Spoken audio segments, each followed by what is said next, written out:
नमस्कार, मैं हूं सौरभ त्रिपाठी। आप देख रहे हैं India news Uttar Pradesh Uttarakhand bulletin. शुरुआत बड़ी और अहम खबर से करते हैं। लखनऊ से बड़ी खबर, जहां पर बांग्लादेशी रोहिंग्या घुसपैठियों पर एक्शन देखने को मिला है। डीसीपी पूर्वी ने चलाया सर्च ऑपरेशन। तो बांग्लादेशी रोहिंग्या की तलाश में जांच सभी का लगातार पुलिस वेरिफिकेशन जारी है। प्रशासन की कार्रवाई से मचा हड़कंप। सीएम योगी आदित्यनाथ का 17 नगर निकायों को निर्देश दिए। बड़ी जानकारी आपको बता रहे हैं। निकायों में काम करने वाले बांग्लादेशियों की बनाई सूची, कमिश्नर आईजी को सौंपी जाए बांग्लादेशियों की सूची। तो प्रथम चरण में डिटेंशन सेंटर बनाए जाने के निर्देश है। यूपी के हर मंडल में डिटेंशन सेंटर बनाने का निर्देश दिया गया है। तो निर्देश के बाद एक्शन में प्रशासनिक अमला। तो उत्तर प्रदेश में 18 मंडल हैं। 18 मंडल में डिटेंशन सेंटर बनाए जाएंगे। तो ये इसके निर्देश जारी किए गए हैं। प्रशासनिक कार्रवाई से हड़कंप मच गया है। बड़ी जानकारी इस वक्त आपको बता रहे हैं। तो लखनऊ से जानकारी, जहां पर बांग्लादेशी रोहिंग्या घुसपैठियों पर अब पैनी नजर है। देखिए, रोहिंग्या अगर बांग्लादेशी जो आए हैं उनका एक डेटा बनाया जा रहा है कि जो अवैध तरीके से है, वैध तरीके से है, कैसे है। एक वेरिफिकेशन और एक डेटा सरकार अपने पास रखना चाहती है, क्योंकि आंतरिक सुरक्षा को लेकर कई सारे सवाल खड़े हुए। इसलिए देश भर में और खासकर उत्तर प्रदेश की अभी बात करें तो उत्तर प्रदेश में 18 मंडल ये। किरण पांडे इसी खबर पर ज्यादा जानकारी के साथ मेरे साथ जुड़ रहे हैं। किरण पांडे, रोहिंग्या मुसलमानों को चिन्हित करने के लिए लगातार 18 मंडल में ये निर्देश जारी किए गए हैं कि एक डेटा बनाया जाए और डेटा के आधार पर बताया जाए कि किस मंडल में कितने लोग हैं, ताकि एक डेटा सरकार के पास रहे जो रोहिंग्या है। जी सौरभ, अभी तक क्या था कि सरकार के पास कोई डेटा नहीं था, कोई एक तरीके से आंकड़े नहीं थे कि आखिर उत्तर प्रदेश में कितने रोहिंग्या, बांग्लादेशी या घुसपैठिए यहाँ पे मौजूद हैं। तो सरकार ने इसी को सर्च करने के लिए एक तरीके से देखा जाए तो सबसे पहले जो टारगेट किया है वो नगर निकायों को किया है, क्योंकि जो सबसे ज़्यादा घुसपैठिए हैं वो नगर निकायों में काम करते हैं, वो मजदूरी करते हैं, वो सफाई कर्मी के रूप में काम कर रहे हैं। इसीलिए सरकार ने सभी नगर निकाय, 17 नगर निकाय हैं, उनको एक तरीके से आदेशित किया, निर्देशित किया, जिसके क्रम में अगर राजधानी लखनऊ की बात की जाए तो यहाँ की जो मेयर हैं सुषमा खरकवार, आज उन्होंने साफ तौर पे जो वो डब्बा थाना है वहाँ के क्षेत्र में जो तमाम झुग्गी झोपड़ियाँ थी वहाँ पे उन्होंने सर्च अभियान चलाया। सर्च अभियान चलाते ही एक तरीके से देखा जाए जैसे वो झुग्गी झोपड़ियों के पास नगर निगम की पूरी टीम पहुंची लाव लश्कर के साथ, तो वहाँ पे भगदड़ का माहौल हो गया। तो जो पुरुष थे वो तो भाग करके इधर उधर चले गए, वहीं जो महिलाएं थी वहाँ पे जो झुग्गी झोपड़ियाँ थी उसमें छुपने की कोशिश कर ली गई, तो करने की कोशिश करने लगी। वहीं पे आज देखा जाए तो जो मेयर हैं उन्होंने देखा कि कई वहाँ पे जो अवैध रूप से जो डंपर थे, या एक तरीके से देखा जाए तो जो कूड़ा ढोने वाली जो वो थी गाड़ियां थी, उनको एक तरीके से वहां पर उन्होंने रिकवर किया और देखा गया कि ये लोग निजी तौर पे इस तरीके के वाहनों का उपयोग करते थे। और सबसे बड़ी बात है कि यहाँ पे जो बिजली का कनेक्शन था वो भी एक तरीके से अवैध था। तो सुषमा खरकवाल ने मौके पे ही जो एसडीओ वगैरह है उनको बुला करके जो झुग्गी झोपड़ियां थी वहां पर एक तरीके से बिजली का कनेक्शन काटा गया और उन लोगों को ये बताया गया कि आप यहाँ से अपने जो है गंतव्य स्थान या जहाँ के रहने वाले वहाँ पे आप बड़ी अगर चैलेंज की बात करें, जो चैलेंजिंग होता है वो झुग्गी झोपड़ियों में जाकर चिन्हित करना, क्योंकि वहां की उनकी जो टोली जो होती है इतनी अलग तरीके से होती है। जब अधिकारी जाते हैं या तो वो इधर उधर भाग जाते हैं या छिप जाते हैं या बदसलूकी करने की कोशिश करते हैं। तो सबसे ज्यादा चैलेंज वही झुग्गी झोपड़ियों में होती है। तो फिर इन चैलेंज को, इन चुनौतियों से निपटने के लिए प्रशासन के पास किस तरीके की तैयारियां हैं? प्रशासन वहां पर जा रहे हैं, प्रशासन के लोग कैसे वहां निपट रहे हैं? जी, पुलिस प्रशासन भी इसमें लगा हुआ है, क्योंकि सुरक्षा दस्ता भी साथ में जाता है। तमाम टीमें हैं, जो नगर निगम की टीमें वो भी जाती हैं। तो मैं आपको बताऊं कि जो डीसीपी पूर्वी हैं आज उन्होंने भी सर्च अभियान चलाया, जो सर्वोदय नगर वहाँ पे चलाया। तो वहाँ पे देखा गया कि तमाम घुसपैठिए वहाँ तो मिले। वहाँ पे ये भी देखने में आया है कि एक मदरसा भी जो था वो अवैध रूप से संचालित होता हुआ राजधानी लखनऊ में पाया गया। तो कुल मिलाकर के विशेष तौर पर सर्चिंग अभियान चल रहा है। यहाँ पे जो टीम है वो 2 तरीके से काम करें, जो मुख्यमंत्री ने आदेशित किया है। तो उसमें एक जो डिटेंशन सेंटर बनाने का काम जो है वो प्रशासनिक हमला कर रहा है, और नगर निगम के जो लोग हैं वो रोहिंग्या, बांग्लादेशियों को, घुसपैठियों को एक तरीके से सर्च करने में लगे हुए हैं। तो चाहे वो गोरखपुर हो, चाहे लखनऊ हो, चाहे बनारस हो, चाहे जो तमाम मंडल है वहाँ पे इस तरीके की 17 नगर निकाय है, वहाँ पे सर्च अभियान शुरू कर दिया गया और सबसे मेन फोकस जो किया जा रहा है वो जो एक तरीके से आउटसोर्स कंपनियां हैं उसके अंतर्गत जो सफाई कर्मचारी काम करने वाले हैं उनको उनके ऊपर फोकस किया जा रहा है कि आखिर सबसे ज़्यादा जो घुसपैठी है वो यहीं पे हैं, वही लोग इनसे इस तरीके की एक्टिविटी में काम करते रहे हैं। तो मैं बताना चाहूँगा कि इसके पहले दिसंबर में जो है राजधानी लखनऊ में जो है नगर निगम की जो महिला अधिकारी हैं वो सर्च करने के लिए गई थी, झुग्गी झोपड़ी में काम करने के लिए गए थे, तो उन पर एक तरीके से हमला किया गया था, उनके साथ बदसलूकी की गई थी और साथ ही साथ उनके कपड़े भी फाड़ने की कोशिश की गई थी। हाँ। तो कुल मिलाकर के देखा जाए कि ये लोग कितने एक तरीके से हिंसक हो जाते हैं अगर इनके ऊपर कोई कार्रवाई करने की बात कही जाती है। तो कुल मिलाकर के देखा जाए इसीलिए पुलिस प्रशासन पूरी तरीके से मुस्तैद है और पूरे लाव लश्कर के साथ टीम के साथ जा रहा है ताकि ये किसी तरीके की एक तरीके से प्रतिक्रिया न करने पर अगर इनके खिलाफ सर्च का ऑपरेशन किया जाता है तो। बिल्कुल जी, किरण पांडे, एक महत्वपूर्ण बात ये कि ये लोग अवैध तरीके से रहते हैं, अवैध गतिविधियों को भी अंजाम देते हैं। लेकिन एक बात ये, अब भारत और नेपाल की अगर बात करें, कभी कभी ऐसा होता है कि बांग्लादेशी रोहिंग्या जो होते हैं नेपाल के रास्ते भारत में एंट्री कर जाते हैं और होता ये है कि वहां से लोग आते जाते रहते हैं, तो ऐसा कोई संबंध, तो ऐसा संबंध है कि वहां वीजा लगता नहीं है, तो इसका फायदा उठा के बहुत सारे ऐसे लोग हैं जो नेपाल के रास्ते भारत में एंट्री कर जाते हैं, फिर इसके बाद यहीं आकर रह रहे हैं और इतने समय से रहकर इस ऐसी एक्टिविटी में ये संलिप्त पाए जाते हैं जिनको लेकर प्रशासन के सामने बड़ी चुनौती रहती है। जी, मैं आपको बताना चाहूँगा जो नेपाल बॉर्डर है हमारा एकदम ओपन एरिया है वो, जो तराई के तमाम जिले हैं, चाहे वो पीलीभीत हो, शाहजहाँपुर हो या महाराजगंज हो, बहराइच हो गया, श्रावस्ती हो गया, बलरामपुर हो गया, तो ये पूरा इलाका जो है एक तरीके से वो ओपन बॉर्डर के रूप में, हालांकि वहाँ पे हमारी तमाम जो सुरक्षा दस्ते मौजूद रहते हैं, लेकिन उसके बावजूद लोगों का आवागमन जो होता है एकदम सुगम होता है। तो इसका नाजायज़ फ़ायदा उठा करके इस तरीके की फिल्ट्रेशन जो होती रही है, लगातार होती रही है और इसी वजह से देखा जा रहा है तमाम कार्रवाई भी होती रहेगी। जो बॉर्डर एरिया पे है, अभी आपने देखा होगा कि शासन ने जो है तमाम अवैध मदरसों पे भी कार्रवाई की है, तमाम और भी कार्रवाई की है, तमाम बुलडोजर कार्रवाई की गई। तो इस तरीके की जो एक्टिविटी है रही है उस पर रोक लगाने की कोशिश सरकार ने की है और इसको तरीके से देखा जाए तो अब और सघन रूप से करने की कोशिश की गई, क्योंकि अभी तक जो पाया गया है वो जो सफाई कर्मचारी के रूप में तमाम नगर निगमों में काम कर रहे हैं लोग, जिनका सबसे बड़ा जो संख्या है वो नगर निगमों में काम करने वाले लोगों की ही है। तो इसमें एक तरीके से उनको फिल्टर करने की कोशिश की जा रही है, उनको सर्च करने की कोशिश की जा रही, उनके जो तमाम दस्तावेज हैं वो मांगने की कोशिश की जा रही। आज सुषमा खरकवाल जो नगर मेयर हैं लखनऊ की, उन्होंने भी कोशिश की, हालांकि उन लोगों ने जो है वो तमाम जो दस्तावेज थे उनके पास, जो चाहे वोटर ID कार्ड रहा हो चाहे आधार कार्ड रहा हो, उसको दिखाने की कोशिश की, लेकिन मुख्यमंत्री ने साफ तौर पे कह दिया कि वोटर आधार कार्ड, वोटर का ID कार्ड होगा या आधार कार्ड होगा, ये पूरी तरीके से अमान्य कर दिया उन्होंने। अब उनके पास या तो जन्म प्रमाण पत्र हो या हाई स्कूल का सर्टिफिकेट हो, तब भी वो यहाँ के निवासी माने जाएंगे। तो कुल मिलाकर के क्लियर है, अब किसी तरीके से उनका आधार कार्ड या वोटर ID कार्ड होगा वो अमान्य कर दिया गया है। तो इससे माना जा रहा है कि इन लोगों में अब भगदड़ मचेगी और इन लोगों को मौका भी दिया गया है कि आप जहाँ से आए हैं वहाँ पे वापस जा सकते हैं। अगर आप वापस नहीं जाएंगे तो आपको हमारी एक तरीके से कहा जाए तो जो है डिटेंशन सेंटर में रहने के लिए मजबूर रहना होगा और उसके बाद फिर हम आपको एक तरीके से आपके देश में डिपोर्ट करने के लिए मजबूर होंगे। जी सौरभ। किरण पांडे, बहुत बहुत शुक्रिया तमाम जानकारी के लिए। बरेली से खबर है जहां पर SC ने रोकी बुलडोजर की रफ्तार, अवैध बारात घरों पर हो रही कार्रवाई रोकी गई है। याचिकाकर्ता को 1 हफ्ते में दिया अपील का मौका। कार्रवाई के दौरान पीड़ित ने आदेश की कॉपी दिखाई है। आदेश देखने के बाद वापस लौटी प्राधिकरण की टीम। BDA ने उन्हें कोई नोटिस नहीं दिया है। याचिकाकर्ता बारात घर के मालिक सरफराज ने डाली थी याचिका। बड़ी जानकारी आपको बता रहे हैं। कार्रवाई के दौरान पीड़ितों ने बताया जा कि आदेश देखने के बाद वापस लौटी प्राधिकरण की टीम। ये बड़ी जानकारी आपको बता रहे हैं बरेली से, जहां पर SC ने रोकी बुलडोजर की रफ्तार, तो सुप्रीम कोर्ट ने अवैध बारात घरों पर हो रहे कार्रवाई को रोक दिया है।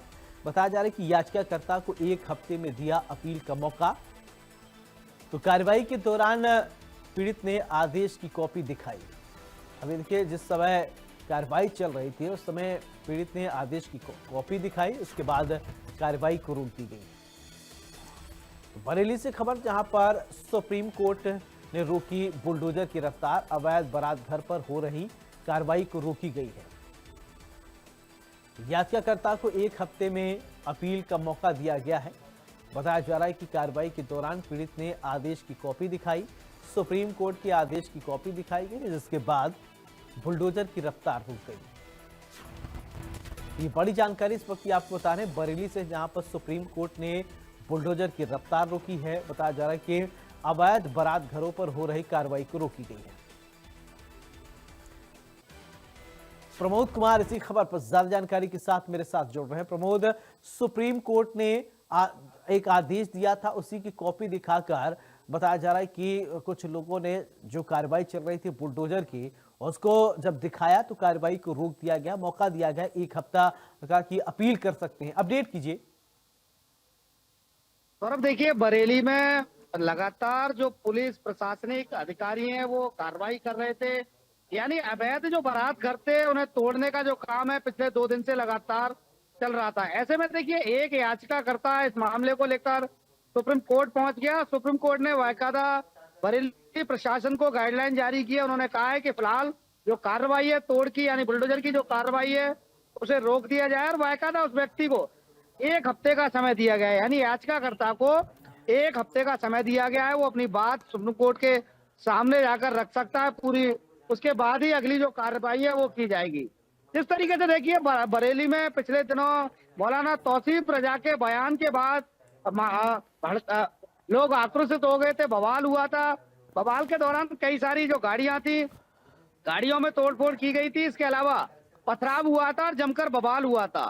इस दौरान लॉ एंड ऑर्डर पूरी तरीके से फेल हो गया था और तमाम जो कई सारे अधिकारी इस मामले में पुलिस के कर्मचारियों के साथ साथ अधिकारी घायल हुए थे, यानी पुलिस कर्मियों के साथ अधिकारी घायल हुए थे। इस मामले को लेकर लगातार पिछले दिनों से बरेली में जो प्रशासन है वो एक्शन के मूड में था। अवैध बारात घर हो या अवैध बिल्डिंग बनी हो, उन पर लगातार कार्रवाई चल रही थी। ऐसे में देखिए, अब जो अवैध बारात घर थे, यानी जो ट्रैफिक को जाम करने वाले बारात घर थे, बरेली में ट्रैफिक व्यवस्था पूरी तरीके से साथियों के दौर में फेल हो जाती थी, उन्हें तोड़ने का जो काम है वो लगातार चल रहा था। अब मामले को लेकर एक जो याचिकाकर्ता था वो सुप्रीम कोर्ट पहुंच गया, माफ कीजिएगा।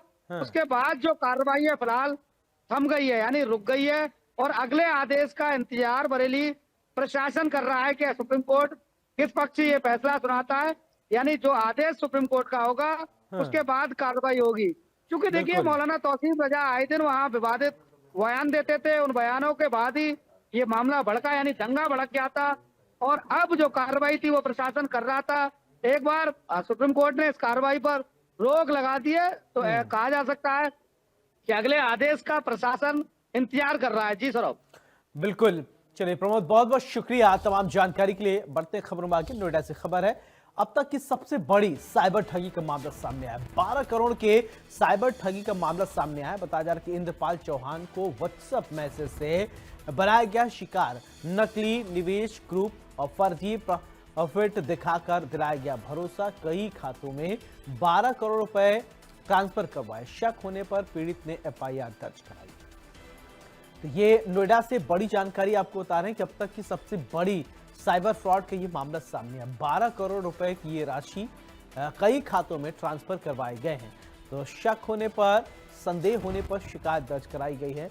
अब सोचिए कि व्हाट्सएप के जरिए अगर कोई आपसे बिजनेस करना चाहता है, थोड़ा सावधान रहिए। बिना जाने पहचाने अगर इस तरीके से लेन देन की बात करेंगे तो आप साइबर ठगी के शिकार हो सकते हैं। इंद्रपाल चौहान को व्हाट्सएप मैसेज से बताया जा रहा है कि नकली निवेश ग्रुप फर्जी प्रॉफिट दिखाकर ये पैसा ट्रांसफर करवाए गए हैं।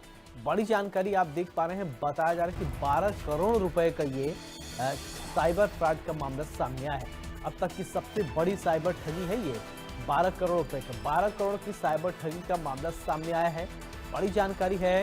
इंद्रपाल चौहान को व्हाट्सएप मैसेज से बनाया गया शिकार। तो देखिए, व्हाट्सएप पर अगर कोई आपसे मैसेज करे, चैट करे, कोई लिंक भेजे और कहे कि हमसे जुड़िए, इस लिंक पर क्लिक करिए, तो एडवर्टीजमेंट भी है। गृह मंत्रालय की तरफ से भी ये एडवाइजरी जारी की गई कि आप साइबर फ्रॉड से बचिए।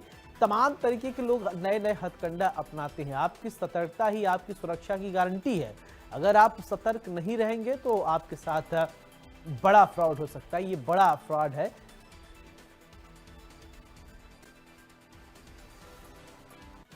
इसी खबर पर ज्यादा जानकारी के साथ अली खान मेरे साथ जुड़ रहे हैं। अली, 12 करोड़ रुपए का साइबर फ्रॉड का ये मामला सामने आया है। अपडेट कीजिए, बताइए पूरे मामले के बारे में।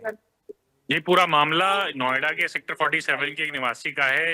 इनसे साइबर फ्रॉड किया गया है। 12 करोड़ रुपए का साइबर फ्रॉड हुआ है। मैं बता दूं कि पहले एक महिला इनसे जुड़ती है, व्हाट्सएप पे चैटिंग के माध्यम से इनके साथ दोस्ती बढ़ाती है, फिर इन्हें बताती है कि वो एक कंसल्टेंट एडवाइजर है, फाइनेंशियल एडवाइजर है, और इन्वेस्टमेंट कराती है। उसके बाद इन्हें 2-3 ग्रुप्स में जोड़ा जाता है। उसके बाद इनसे पहला इन्वेस्टमेंट 50,000 रुपए कराया जाता है, और 50,000 रुपए के इन्वेस्टमेंट के बदले इन्हें 9 लाख रुपए का फायदा मुनाफा होता है, जिस मुनाफे को ये विड्रॉल भी कर पाते हैं। उसके बाद इनका भरोसा जीता जाता है, इनका भरोसा बढ़ता है, तो कुल 17 दिनों में इनसे करीबन 9 बार में 11,99,50,000 रुपए अलग अलग खातों में ट्रांसफर कराए जाते हैं। 9 बार में रकम को ट्रांसफर कराया जाता है, और इनसे लगातार इनसे संपर्क किया जा रहा था कि इन्वेस्टमेंट ट्रेडिंग के नाम पे पैसा सारा शेयर ट्रेडिंग के नाम पे लिया गया, अलग अलग खातों में ट्रांसफर कराया गया। जब इनसे दोबारा 15 करोड़ के आसपास की रकम को दोबारा आईपीओ में इन्वेस्टमेंट के लिए जब इनसे बोला गया, तब इन्हें कहीं ना कहीं साइबर फ्रॉड का शक हुआ, जिसके बाद इन्होंने कुछ सवाल करे, तो जिसके बाद साइबर फ्रॉडों ने इनके साथ संपर्क तोड़ दिया। उसके बाद इन्होंने पास के ही साइबर थाने में मुकदमा दर्ज कराया। पुलिस ने मुकदमा दर्ज कर लिया साइबर थाने में, और जांच कर रही है, और तमाम उन खातों को फ्रीज कराने की प्रक्रिया को तेज कर दिया गया है, जो भी तमाम खाते उसमें जिनमें अकाउंट ट्रांसफर कराया गया था। बिल्कुल अली, बहुत बहुत शुक्रिया तमाम जानकारी के लिए। तो खासगंज से ये जानकारी आपको बता रहे हैं, जहां पर शादी की खुशियां मातम में तब्दील हो गई हैं। दो पक्षों में कहासुनी हो गई है, खूनी संघर्ष में बदल गई, और सपा नेता की शादी में कार ने 5 लोगों को रौंद दिया है। तो डीजे बजाने को लेकर कहासुनी हुई है। बताया जा रहा है कि 3 लोगों की मौत हो गई, 2 लोग गंभीर रूप से घायल हो गए। दुल्हन पक्ष के युवक से मारपीट का आरोप लगाया गया है। 3 लोगों की मौत से परिजनों में हड़कंप मच गया, कोहराम मच गया है। तो बताया जा रहा है गंज डुंडवारा कोतवाली क्षेत्र के पूरा मामला बताया जा रहा है। ये बड़ी जानकारी इस वक्त आपको बता रहे हैं कासगंज से, जहां पर शादी की खुशियां मातम में तब्दील हो गई। कासगंज से ये बड़ी खबर है, बड़ी जानकारी आपको बता रहे हैं, जहां पर बताया जा रहा है कि 2 पक्षों के बीच कहासुनी खूनी संघर्ष में तब्दील हो गई। सपा नेता की शादी में कार ने 5 लोगों को रौंद दिया। बताया जा रहा है कि डीजे बजाने को लेकर कहासुनी हुई, और इसके बाद मामला बढ़ता गया, 3 लोगों के मौत हो गई। बड़ी खबर इस वक्त आप देख पा रहे हैं कासगंज से, जहां पर शादी की खुशियां मातम में तब्दील हो गई। 2 पक्षों में कहासुनी, खूनी संघर्ष में तब्दील।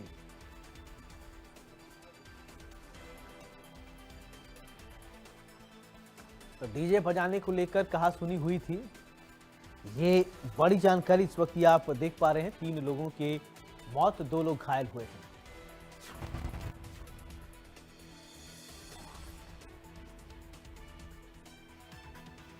तो कासगंज से ये जानकारी, 2 पक्षों में कहासुनी, खूनी संघर्ष में तब्दील हो गई। सपा नेता की शादी में कार ने 5 लोगों को रौंदा है। डीजे बजाने को लेकर कहासुनी हुई थी, और 3 लोगों की मौत हो गई, 2 लोग गंभीर रूप से घायल हुए हैं। तो कासगंज से खबर, जहां पर शादी की खुशियां मातम में तब्दील हो गई हैं। 2 पक्षों में कहासुनी, खूनी संघर्ष में तब्दील।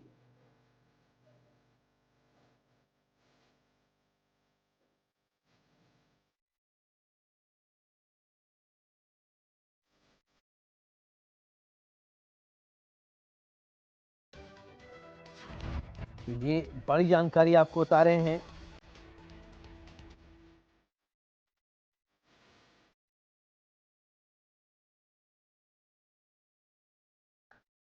सपा नेता की शादी में कार ने 5 लोगों को रौंदा। डीजे बजाने को लेकर कहासुनी हुई थी,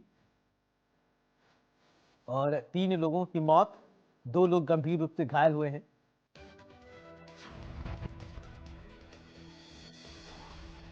ये बड़ी जानकारी आपको बता रहे हैं।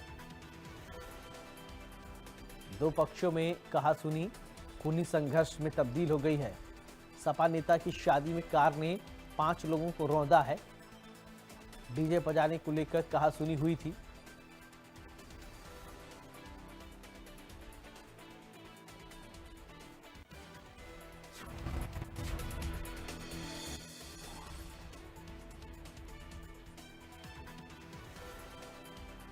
तो ये बड़ी जानकारी आप देख पा रहे हैं। दो पक्षों में कहासुनी खूनी संघर्ष में बदल गई। सपा नेता की शादी में कार ने 5 लोगों को रौंदा।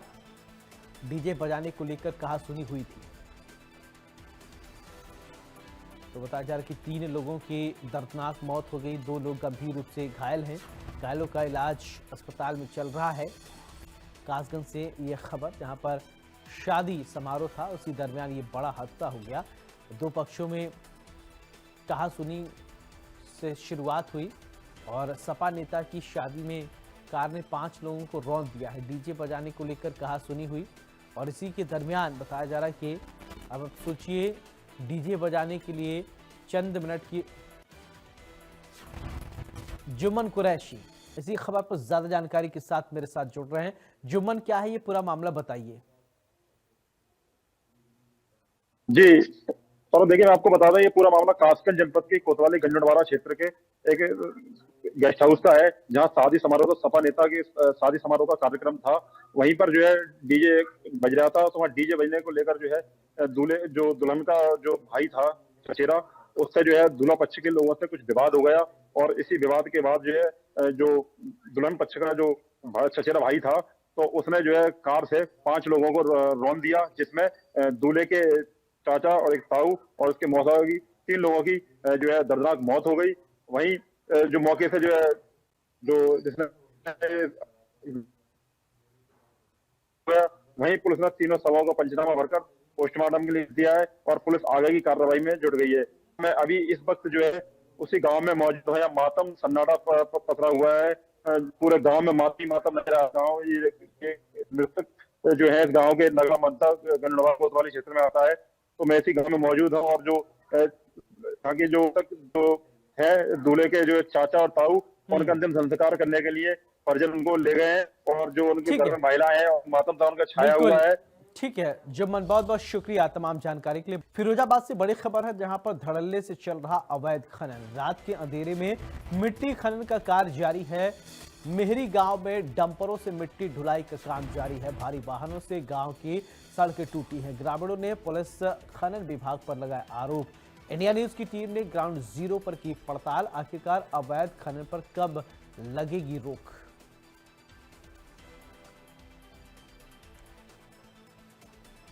तो भारी वाहनों से गांव की सड़कें टूटी हुई हैं, ये देखिए तस्वीर। ग्रामीणों ने पुलिस खनन विभाग पर लगाया आरोप।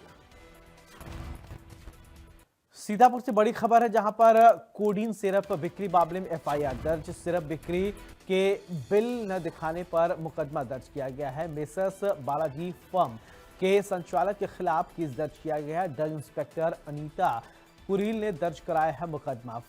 बताया जा रहा है कि फर्म के संचालक राजेश श्रीवास्तव पर मुकदमा दर्ज किया गया है। कोतवाली इलाके के शिव मार्केट से हो रहा था फर्म का संचालन। ये बड़ी खबर आपको बता रहे हैं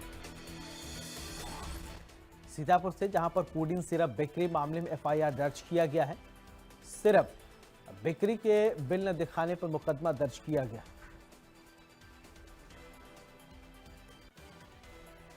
समी अहमद इसी खबर पर ज्यादा जानकारी के साथ मेरे साथ जुड़ रहे हैं। समी, पूरे मामले के बारे में बताइए। जी बिल्कुल, मैं आपको बताना चाहूंगा कि कोडीन युक्त सिरप के मामले में सीतापुर में एक बड़ी कार्रवाई देखने को मिली है, जहां पे ड्रग इंस्पेक्टर अनीता कुरील के द्वारा जो है मेसर्स बालाजी फर्म के संचालक राजेश श्रीवास्तव के खिलाफ एफआईआर दर्ज कराई गई है। आपको बता दें कि जो ड्रग इंस्पेक्टर है, उनके द्वारा 3 दिन पहले जो मेसर्स बालाजी फर्म है उसकी जांच की गई थी, जिसमें उनके द्वारा तमाम जो अभिलेख थे वो प्रस्तुत नहीं किए गए। जिसके बाद उन्होंने जांच की तो पाया गया कि करीब 6300 कोडीन युक्त सिरप जो है वो झोला छाप डॉक्टरों को बेचे गए।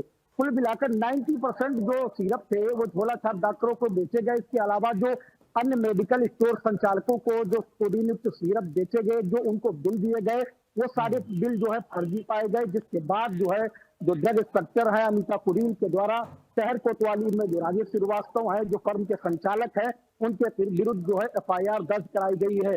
वहीं आपको बता दें कि जो doctor drug inspector Anita Kureel है, उनका साफ तौर पर यही कहना है इस मामले में जो आगे जांच है वो अभी जारी रहेगी। इसके अलावा ठीक है। उनके द्वारा जो है सीतापुर की कई फर्मों की भी जांच की जा रही है। जी। बिल्कुल, चलिए शमी, बहुत बहुत शुक्रिया तमाम जानकारी के लिए, और इसी के साथ ग्राउंड जीरो में मेरे साथ फिलहाल इतना ही। नमस्कार।